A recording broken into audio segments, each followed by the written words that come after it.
ரஷ்ய அதிபரான Vladimir Putin அவர்கள் hi நான் எஜிப்துக்கு வரேன் அப்படிங்கிறதோட சொல்லிட்டு எஜிப்துக்கு வந்துக்கிறாரு. எஜிப்துக்கு எதுக்காக வந்துக்கிறாருன்னா, எஜிப்ட்ல நியூக்ளியர் பவர் பிளான்ட்டுக்கு 4வது ரியாக்டர் கட்டுறதுக்காக சிமெண்ட் ஊத்துறதுக்கான விழா நடக்குது. தான் அடிக்கல் நாட்டும் விழான்னு சொல்லுவாங்களா, அது போல நடந்துக்குது. அதுக்கு வந்துக்கிறாரு. ஏன்னா அதோட முழு பொறுப்பு ரஷ்யா கிட்ட தான் இருக்குது. ஏன்னா ரஷ்யா தான் ஊர்ல இருக்கிற யாரு கேட்டாலும் நியூக்ளியர் ரியாக்டர் நான் கட்டித்தரேன் அப்படின்னு ஓடி போய் கட்டி தரதும், அதுக்கு வேணுங்கிற ஃபியூயல் எல்லாம் ஈஸியா கொடுக்கறதுக்குமான வேலைகள்லாம் ரஷ்யா இறங்கியிருக்கிறாங்க. அதனால அங்க போயிருக்கிறாங்க. அங்க விசாரிச்சுட்டு இங்க நடக்கக்கூடிய இஸ்ரேல் காசா பிரச்சனை, அந்த பிராந்தியத்துல என்னென்னலாம் பிரச்சனை இருக்கு அப்படிங்கறத பத்தி பேசிட்டு நடந்துட்டு இருக்குது. இங்க எஜிப்ட்ல இங்க நடந்துட்டு இருக்கும்போது அதே சமயம் இந்த ரஷ்யா உக்ரைன் பிரச்சனையில ரஷ்யால இருந்து 41 மிசைல்கள் கிட்ட இந்த உக்ரைனை நோக்கி வந்திருக்குது அப்படிங்கிறத சொல்லப்பட்டு வருது. அதுல சிலது வந்து மிகப்பெரிய வெடி விபத்தோட வெடிச்சிருக்குது, வெடிசத்தங்களோட வெடிச்சிருக்கு அப்படிங்கிறது போல லோக்கல் சோர்சஸ்ல வீடியோக்கெல்லாம் ஷேர் ஆயிட்டு இருக்குது. அதுல இந்த உக்ரைனோட ஏர்ஃபோர்ஸ் தரப்பு இருந்து என்ன ஸ்டேட்மெண்ட் வந்திருக்குதுன்னா, 22ஆம் தேதி ஜனவரி நைட்டு 23ஆம் தேதி அதிகாலை உக்ரைனோட நேரப்படி இந்த சமயத்துல வேவ் பை வேவா ரஷ்யா மொத்தம் 41 மிசைல்களை உக்ரைனோட பல பகுதிகளையும் தாக்கி அழிக்கிறதுக்காக விட்டுக்கிறாங்க. இதுல ரஷ்ய தரப்புல என்ன சொல்றாங்கன்னா, எங்களோட இலக்குகள் அழிக்கப்பட்டது அப்படிங்கிறத சொல்றாங்க. ஆனா உக்ரைன் தரப்புல என்ன சொல்லிக்கிறாங்க, மொத்தம் 41 மிசைல் வந்ததுங்களா, அதுல 21 மிசைல் வந்து நாங்க சக்சஸ்ஃபுல்லா உக்ரைனோட ஏர் டிஃபென்ஸ் சிஸ்டம் தடுத்து நிறுத்திடுச்சு அப்படிங்கிறத சொல்லிக்கிறாங்க. இப்ப வந்த அந்த 41 மிசைல்ல 5 இஸ்காந்தர் பெலிஸ்டிக் மிசைல் அப்படிங்கிறத சொல்லிக்கிறாங்க. அதாவது என்ன ஆச்சுங்க, உக்ரைன் உங்களோட ஏர் டிஃபென்ஸ் சிஸ்டம் கொஞ்சம் வீரியம் கம்மியாயிடுச்சா, ஏன்னா பாதி தான் டவுன் ஆயிருக்குது அப்படிங்கிற போல கேள்வி வருது. ஏன்னா அதிகமான மிசைல்கள் ட்ரோன்கள் தொடர்ந்து தாக்குதல் பண்ணிட்டே இருக்கிறாங்க. ஏன்னா இந்த ஒடசா பாதைகள்லாம் சொல்ல மாறாது, கண்டினியூஸா ஒரு 2 நாள் கேப்பு பெரிய தாக்குதல், 2 நாள் கேப்பு பெரிய தாக்குதல், மிகப்பெரிய தாக்குதல் பண்ணிட்டு இருக்கிறாங்க. இதுக்கு பின்னாடி சில காரணங்கள்லாம் இருக்கு. இதுக்கு நடுவில் A50 எல்லாம் சுட்டு வீழ்த்திட்டாங்க உக்ரைன் அப்படிங்கிறதோட தகவல் எல்லாம் வந்துட்டு இருந்தது. பட் அதை பத்தி நம்ம அடுத்த பதிவுல தெளிவா பார்ப்போம். ஆனா இப்ப வந்து பாத்தீங்கன்னா இது போல மிசைல் தாக்குதலோட வீரியம் வந்து அதிகரிச்சிருக்கு ரஷ்யா தரப்புல. அதே சமயம் அதை தடுத்து நிறுத்தக்கூடிய வீரியம் வந்து உக்ரைன் தரப்புல கம்மியா இருக்கு. காரணம் என்ன, உக்ரைனுக்கு அதிகமான ஆயுத உதவி செய்யணும். உக்ரைன் கிட்ட ஏர் டிஃபென்ஸ் சிஸ்டம்க்கு தேவைப்படக்கூடிய மிசைல்கள் கம்மியா இருக்கு, ஏர் டிஃபென்ஸ் சிஸ்டம் கம்மியா இருக்குது. மேற்குலக நாடுகளே கொஞ்சம் பார்த்து கொடுங்க, அப்பதான் இங்க கவுண்ட் இன்க்ரீஸ் ஆகும். இல்லைன்னா போக போக இந்த சுட்டு வீழ்த்தக்கூடிய கவுண்ட் கம்மியாயிரும் பார்த்துக்குங்க அப்படிங்கிறது போல சொல்லாம சொல்லக்கூடிய ஒரு விஷயமா தெரிய வருது. அது மட்டும் இல்லாம இப்ப ரஷ்யா 41 மிசைல்களை விடுறாங்கன்னா 41மே மிசைலா இருக்காது, அதுல ஏதோ ஒரு 10 தான் மிசைலா இருக்கும், மற்றது எல்லாமே டீகாய்ஸா இருக்கும். இல்ல சொல்ல முடியாது 20 கூட மிசைலா இருக்கும், மற்றதெல்லாம் டீகாய்ஸா இருக்கும். இது ரஷ்யாவுக்கு தான் தெரியும்.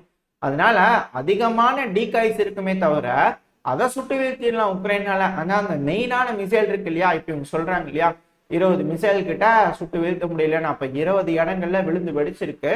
அப்ப அது மிகப்பெரிய சேதம் ஏற்படுத்தி இருக்குமா அப்படின்னு கேட்டீங்கன்னா அது ஒரு கேள்விக்குறிதான். அதை பத்தின எந்த ஒரு பிரிலிமினரி டேட்டாவும் இன்னும் உக்ரைன் தரப்புல இருந்து வரல. வந்துச்சுன்னா அடுத்த பதிவுல பார்ப்போம். ஆனா லோக்கல் சோர்சஸ் சொல்றது மிகப்பெரிய சேதம், இது போல ஒரு இடத்த வந்து தாக்கிட்டாங்க, சிவிலியன்ஸுக்குலாம் பாதிப்பு இருக்கு, அது உக்ரைனோட கேபிட்டலான கீவ்ல எல்லாம் தாக்குதல் நடந்திருக்கு அப்படிங்கிறத சொல்லிட்டு இருக்காங்க. இது ரஷ்யா உக்ரைன் பிரச்சனையை பொறுத்த வரைக்கும் நடக்கக்கூடிய செய்திகள். அப்புறம் அப்படியே இந்த கள நிலவரத்துக்கு வந்துட்டீங்கன்னா நம்ம முன்னாடியே சொல்லியிருப்போம் இல்லையா, இந்த ஆத்விகாவோட கிழக்க மேக்க தெற்கன்னு சொல்லி எல்லா பகுதிகளையும் ஆத்விகாவோட என்ட்ரன்ஸ்க்கு வந்துட்டாங்க. ஆத்விகாவோட என்ட்ரன்ஸ்ல சில பகுதிகளை கட்டுப்பாட்டுக்குள்ள பிடிச்சுக்கிட்டு, ஆத்விகா சிட்டியோட சில பகுதிகளை கட்டுப்பாட்டுக்குள்ள எடுத்துக்கிட்டு அங்க இருக்கக்கூடிய உக்ரைன்ஸை வந்து சிறை கைதிகளா பிடிச்சிருக்கிறாங்க அப்படிங்கிறது போல ரஷ்ய தரப்புல இருந்து வீடியோக்கெல்லாம் வந்துட்டு இருக்கு. ஆனா இன்னும் உறுதி செய்ய முடியல.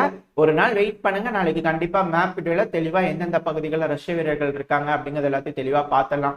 இது ரஷ்யா உக்ரைன் பிரச்சனையில் இருக்கக்கூடிய கள நிலவரம். ரஷ்யாவுக்கு கை ஓங்கிட்டே இருக்கு. ஆத்விகா பகுதி கூடிய சீக்கிரத்துல இந்த மார்ச் மாசத்துக்கு முன்னாடியே பிடிச்சிருவாங்க அப்படிங்கிறதோட தெரிய வருது. அதாவது இந்த ஆத்விகாவோட கோக்கன் கெமிக்கல் பிளான்ட் இல்லாம இந்த ஆத்விகா சிட்டியை ஃபுல்லா பிடிச்சிருவாங்க ரஷ்யா அப்படின்னு சொல்லப்பட்டு வருது. அட்லீஸ்ட் பாதியாவது காணாம போயிடும் அப்படிங்கிறாங்க. அதை ரஷ்ய அதிபரான விளாடிமிர் புட்டின் அவர் வெற்றி வெற்றி வெற்றி அப்படின்னு வெற்றி விழா வச்சிருவாரு. அதை பயன்படுத்தி எலெக்ஷன்ல ஜெயிச்சிருவாங்க. அப்படி ஜெயிக்கும் போது இந்த போலாண்டு இந்த லிவிவ் லுட்டஸ்க் பாதையில் உள்ள வருவாங்க, உள்ள வந்து மேற்கு பாதையை பிடிச்சுக்குவாங்க. அந்த சமயத்துல ரஷ்யா எதுவும் திட்டம் பண்ணக்கூடாதுன்றதுக்காக ஒரு ட்ரில்லிங் நடக்குது அப்படிங்கிறது போல பார்த்துருக்கோம். எந்த அளவுக்கு நடக்க போகுது அப்படிங்கிறத பொறுத்து இருந்து பார்ப்போம். அப்புறம் அப்படியே இந்த இஸ்ரேல் காசா பிரச்சனைக்கு வந்துடலாம். இந்த இஸ்ரேல் காசா பிரச்சனையை பொறுத்த மட்டும் இந்த காசாவும் சரி வெஸ்ட் பேங்க்கும் சரி ப்ராப்பரான பார்டரை பிரிச்சு கொடுத்து இது தனி நாடு அப்படிங்கிற அங்கீகாரம் வேணும், 2 ஸ்டேட் இருக்கக்கூடிய தனி நாடு, இது 2 ஒண்ணுதான் அப்படிங்கிறது போல ஒரு அங்கீகாரம் வேணும் அப்படின்னு கேட்டா ஹமாஸ் இருக்கிறாங்க. இது தெளிவா புரிஞ்சிருச்சு. இதே போலதான் இஸ்ரேல் தரப்புல இருந்து இந்த காசா பகுதி பிடிச்சதான் அது எங்களுக்கு தான் சொன்னோம் அப்படிங்கிறது போல இப்ப சில ஸ்டேட்மெண்ட்ஸ் இந்த நெத்தன்யாகு அவர்கள் இருக்கிறார்ல பிரைம் மினிஸ்டர், அவர் தரப்புல இருந்து வரக்கூடிய ஸ்டேட்மெண்ட் வச்சு பார்க்கும்போது நமக்கு தெரிய வருது. ஏன்னா அவரோட டோட்டல் விக்டரி அடையிற வரைக்கும் அவர் அங்கிருந்து எதையும் நகர மாட்டோம், இந்த தாக்குதலை நிறுத்த மாட்டோம், இந்த போரை ஸ்டாப் பண்ண மாட்டோம் அப்படிங்கிறாங்க. இந்த ஹமாஸ் தரப்பு வந்து என்டையரா பர்மனண்டா சீஸ்ஃபயர் போட்டதான் இதுக்கு மேல பிரச்சனை இருக்கு செஞ்சு இல்லைன்னா இல்ல அப்படிங்கிறது போல சொல்றாங்க. ஏன்னா நெத்தன்யாகு அவர்கள் இஸ்ரேல் இருக்கக்கூடிய பிரைம் மினிஸ்டருக்கு அழுத்தம் கொடுத்துட்டு இருக்கிறாங்க. இஸ்ரேலோட வார் கேபினெட்ல இருக்கிறவங்களே சிலர் எகெயின்ஸ்டா மாறுறாங்க. இஸ்ரேலோட கட்சிகளுக்குள்ளேயே இந்த இஸ்ரேல்ல போர் நடந்துட்டு இருக்கா. அப்படி இருக்கும்போது எல்லாத்துக்குள்ளேயும் ஒற்றுமை தேவை. மக்கள் கிட்ட வந்து இப்ப செல்வாக்கு இல்ல, மக்கள் போர் நிறுத்தம் சொல்றாங்க. இஸ்ரேல்ல இருக்கக்கூடிய அந்த அரசியல் கட்சிகளை பிளவடைய ஆரம்பிச்சிருக்கு. இப்படி பிளவடைய ஆரம்பிச்சிருச்சுன்னா போர் சூழல்ல வந்து இருக்கக்கூடிய ராணுவம் வந்து என்ன பண்றது அப்படிங்கிற கேள்விகள்லாம் வரும். அதுவும் வார் கேபினட்லயே பிரச்சனைங்கும் போது கொஞ்சம் சிக்கல் தான் இஸ்ரேலுக்கு அப்படின்னு தெரிய வருது. இப்படி இருக்கும் சமயத்துல ஒரே இடத்துல 21 IDF வீரர்கள், இஸ்ரேலோட டிஃபென்ஸ் போர்ஸ் வீரர்கள் இருந்ததாகவும் அதை கரெக்டா புரி வச்சு ஒரு மிசைலை லான்ச் பண்ணி தாங்க இந்த RPG மாதிரி இருக்கும்ல ஒரு ராக்கெட் லான்ச்சர், அதை வச்சு லான்ச் பண்ணி சில நபர்கள் இறந்துட்டாங்க, 21 நபர்கள் கிட்ட இறந்துட்டாங்க அப்படிங்கிறது போல ஹமாஸ் தரப்புன்னு சொல்லப்பட்டு வருது. இதை வந்து சில நியூஸ் மீடியாக்களும் கன்ஃபார்ம் பண்ணிக்கிறாங்க. ரஷ்யா தரப்புல டாஸ் மீடியாலாம் கூட கன்ஃபார்ம் பண்ணிக்கிறாங்க. எல்லாம் வச்சு பார்க்கும்போது இஸ்ரேலோட ராணுவ வீரர்களுக்கு இழப்பும் அதிக அளவுல ஏற்படுதுதான் இருக்கு. அதே சமயம் டேங்குகள், பீரங்கிகள், புல்டோசர்லாம் இந்த IED வச்சு பிளாஸ்ட் பண்றதுன்னு ஏகப்பட்ட விபத்துகள்லாம் நடந்துட்டு தான் இருக்கு. அதெல்லாம் குறையே இல்லை. ஆனா இஸ்ரேலோட ராணுவ வீரர்களும் சில பகுதியில முன்னேறி சில பகுதிகளை கட்டுப்பாட்டுக்குள்ள எடுத்துட்டு இருக்கிறாங்க. ஏன்னா ஒரு டைம் அவங்க இவாக்குவேட் பண்ண சொல்லக்கூடிய இடம் வந்து அதிகரிச்சுக்கிட்டே இருக்கு. அந்த இவாக்குவேட் பண்ண சொன்னதுக்கு அப்புறமா அவங்க போய் கொஞ்சம் கொஞ்சமா சரவுண்ட் பண்ணிட்டே இருக்கிறாங்க. அப்படி என்னதான் நீங்க சரவுண்ட் பண்ணாலும் நாங்க தாக்குதல் பண்ணிட்டே தான் இருப்போம் அப்படின்னு திடீர்னு அங்க இங்கேயும் வந்து முளைச்சு தாக்குதல் பண்ணிட்டு இருக்காங்க. இப்ப சமீபத்துல கூட இஸ்ரேல் தரப்புல புதுசா ஒரு டனல்லாம் கண்டுபிடிச்சு இங்க பாருங்க எவ்வளவு பெரிய டனல் அப்படிங்கிறதோட வீடியோ எல்லாம் கொடுத்துட்டு இருக்காங்க. சில யூடியூப் சேனல்லாம் பார்த்துருப்பீங்க. வீடியோக்களுக்கு வந்து நிறைய காப்பிரைட் கிளைம் வருது, அதனாலதான் போட முடியல. பட் இது போல விஷயங்கள்லாம் இந்த இஸ்ரேல் காசா பிரச்சனை நடந்துட்டு இருக்கு. அப்புறம் இதை சார்ந்து இருக்கக்கூடியது இந்த செங்கடல். இந்த செங்கடல் பிரச்சனையில ஹவுதிஸ் வந்து அமெரிக்காவோட கார்கோ ஷிப் அடிச்சிட்டாங்க. அதுக்கு பதிலடி கொடுக்கும் விதமா அமெரிக்கா அந்த ஆலைடு ஃபோர்ஸ் எல்லாம் ஹவுதியோட நிலைகளை தாக்குதல் பண்ணிருக்காங்கன்னு சொல்லியிருந்தோம் இல்லையா.